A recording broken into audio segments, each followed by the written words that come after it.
Welkom op een plek waar kunst leeft, sterft, roest en ademt. 12 hectare aan georganiseerde chaos, bioart en verbeelding. Ik sta bij Verbeke Foundation, hier in Stekene, net over de grens bij Kapellebrug. We gaan eens kijken wat er hier zoal te zien is.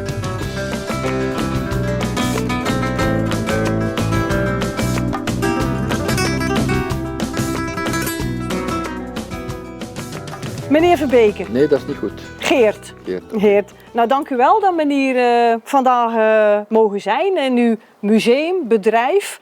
Hoe mag ik het noemen? Een kunstenplaats. Kunstenplaats. Ja. Ja? Nou, het heet dus Verbeke Foundation en u bent de eigenaar. Ludo Giels die heeft ons hier mee naartoe genomen om hier eens te kijken. Hij zei, want er is daar zoveel kunst, dat moet je echt eens een keer zien. Waarom heeft de traditionele museumwereld volgens u een frisse wind nodig? Ja, wat ik belangrijk vind is eigenlijk de combinatie tussen natuur en kunst. En er zijn heel weinig musea, zelfs in Europa, die een buitenruimte hebben en een binnenruimte hebben. De meeste musea, ga je naar het SMAK, ga je naar het MUCA, noem maar op, alles is binnen. Ja. En dus die connectie met de buitenwereld, die is er niet. En dat vind ik heel belangrijk. En hoe is dit dan zo ontstaan? Wij verzamelen al 40 jaar, kleine 40 jaar, altijd kunst gekocht. We hadden vroeger een transportbedrijf, en ook met 80, 90 mensen gewerkt. Wegtransport en overslag. Laden en lossen van schepen op een andere locatie. En toen ik 50 geworden was, heb ik gezegd, ik zal nooit 60 jaar worden, als ik dat blijf doen.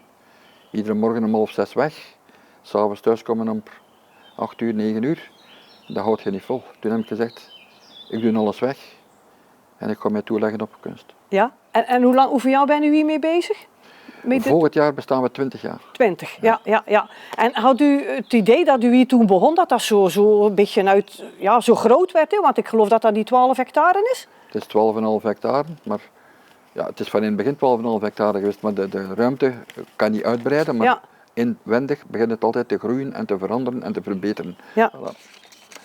Ja, en nou zijn hier veel kunstenaars, hè? En die zijn onderhevig aan veel kunstwerken zijn onderhevig aan de natuur, hè?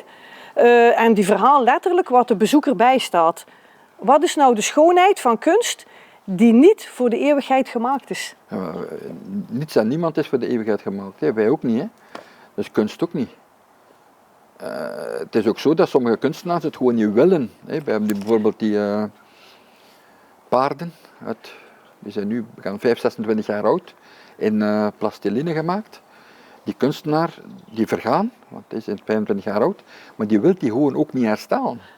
Die zegt gewoon van, kijk, ik heb dat 25 jaar geleden gemaakt, ik kom er gewoon niet meer aan. Hup, laat het maar weggaan. Het blijft zo. Het blijft zo. Ja, Voilà. ja. Dus en hoe bepaal u nou of iets kunst is, of gewoon een hoop schroot, of een dood dier, of een oude boomhut?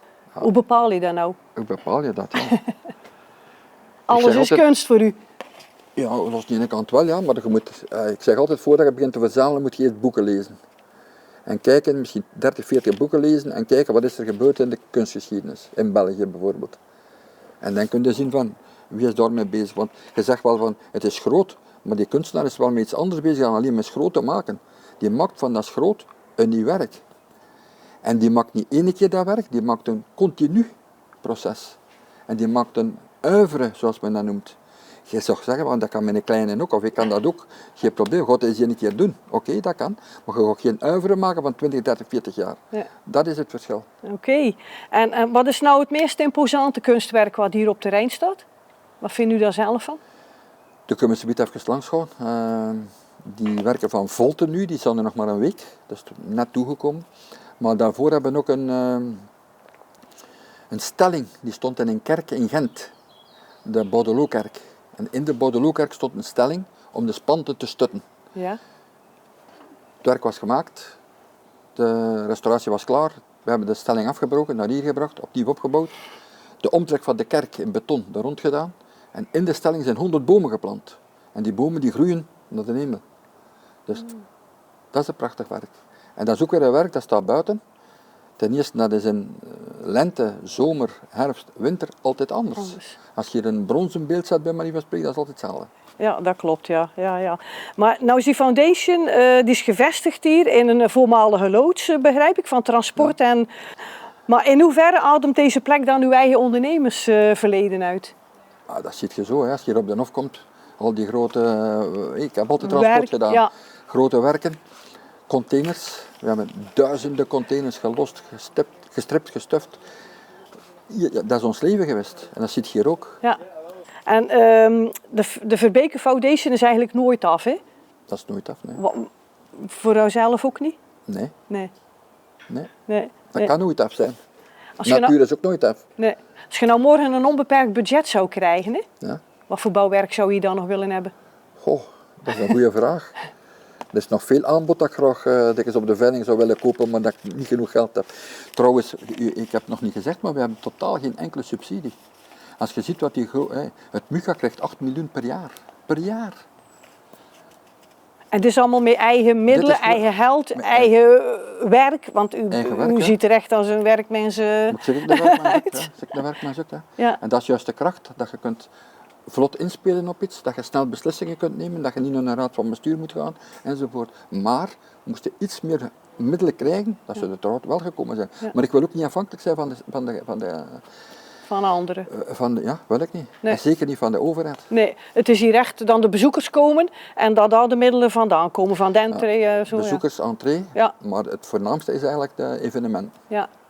Dus dat betekent dat een bedrijf hier kan komen met personeel, voor een feest te geven, voor een rondleiding te volgen, voor een beurs te maken. Ik zeg nog maar iets, eigenlijk evenementeel. Dat brengt eigenlijk het meest op. Ja. Hoeveel bezoekers komen er op een jaar hier? Tussen de 45 en de 50.000 bezoekers zitten we nu. Ja. Ja. Mensen kunnen ook met een gids, begrijp ik, het terrein rondgaan en die weten alles. Dus voor sommige mensen is het soms moeilijk om te begrijpen wat alles is. We hebben wel een mooi boekje uitgegeven waar je kunt volgen, waar iedere keer een kleine beschrijving in staat van de werken die je ziet. Maar als je een rondleiding doet, dan heb je uiteraard nog veel meer achtergrondinformatie. En dat kan. Ja. Dat duurt 1,5 uur. Bij veel kunstwerken heb je echt wel een uitleg nodig. Hè? Want ik ken iemand en die is hier geweest en die zit bij lantaarns of zo. En dan moet je dan middenin gaan staan. En dan als je dan omhoog kijkt, dan zie je de hemel, dan zie je het licht. Of... Nou, dat kan. Ja. Ja? Maar ik zeg altijd, ik hoef geen uitleg te hebben. Nee. Je moet er zelf nog kijken. En zelf, wat kan ik erin zien? Wat zie ik erin? Dat is veel belangrijker, vind ik zelf. Ja. Ik zal nooit naar een rondleiding vragen bij iemand anders bij een ander museum. Ik kijk wel, ik zie het wel. Je mag er zelf bij bepalen wat je zelf wil. Wat hij zelf wil, ja. Nou, wij gaan verder rondkijken op het terrein hier. En ik denk dat u nog uren door kunt vertellen volgens mij. Hoor. Dus, veel vertel ik niet. Nee, veel vertellen niet. Maar nu gaan we kijken. Dank u wel. U bent bedankt voor het komen. Dank u wel.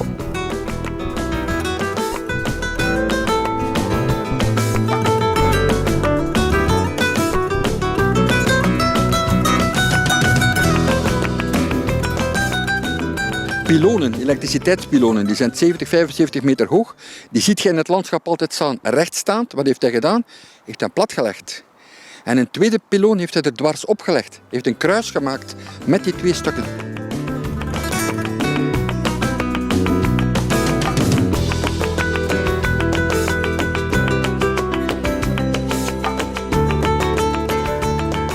Het is van 1975. Het is eigenlijk een brutalistisch sculptuur, maar prachtig werk. Het is een beetje gelijk het gemeentehuis van Terneuzen. Daar trekt het een beetje.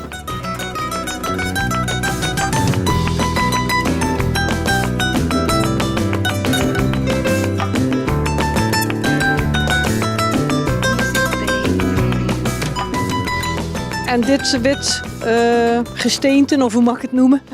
Een witte sculptuur, hè? Het is eigenlijk een rol wc-papier.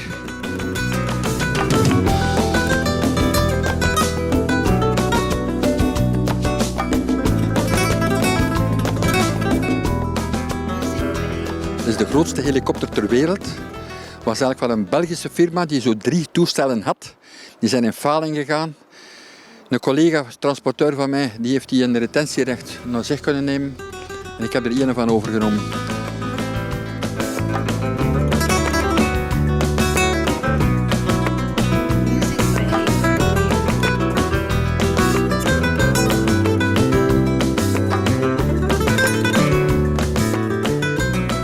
En daardoor zijn er nu nog trouwens altijd stukken metaal die aanspoelen bij hoog en laag tij.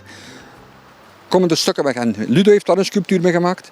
En dat vind ik dat weer heel prachtig. Dat zijn stukken die doen denken aan 1953, de watersnood trouwens in die tijd, van een schip dat toen gezonken is.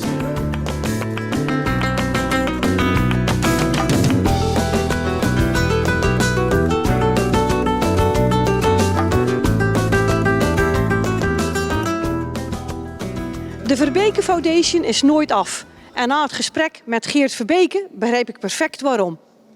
Kunst moet leven en verrassen. Het is echt de moeite waard hoor, om hier eens een kijkje te komen nemen.